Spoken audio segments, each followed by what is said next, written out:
For a day of our Cornwall holiday with William, we planned to walk along a section of the southwest coast path on the Lizard Peninsula. I'd actually started the day with having a little run along another section of this path, which was very up and down. This was to be a precursor for our family outing. We began the outing at the Lizard Car Park, just a short walk from the coast. William was happy, as he loves adventures by the sea. However, just a few minutes in, he wanted to be on my shoulders. This has become his default comfort whenever he's not quite sure about an area, or not completely enthusiastic about walking himself. We did get down to the beach here at Lizard Point, where William was much happier to be down exploring. But when we returned to the coastal path, he was again keen to be carried. Even a sensory starfish from a little gift shop didn't encourage him to deviate from this comfort for long. I like to be able to support William by carrying him. I must have done this for well over 100 miles on our recent River Severn trek, but he's 9 years old now, and often very bouncy when being carried, so it can be a challenge.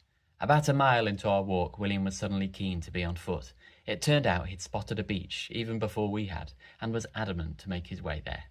He had lots of fun on the beach, which had his favourite combination of rocks and waves. This was also a great break for me, of sorts, as I still needed to follow William around to make sure his rock stunts weren't too dangerous. Then we were off again for more carrying time, and I have to admit I was feeling a bit grumpy, as well as worried for our future. That was until, you've guessed it, we spotted another beach. This was our planned destination at Kynance Cove, which was a stunning location, with lots of those great rocks for William to explore.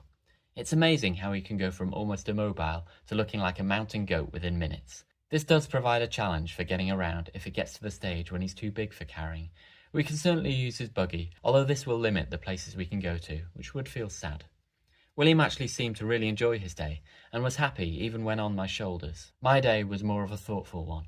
We decided to try and find another way back to the car, rather than walking the undulating coast path with William bouncing on my shoulders again.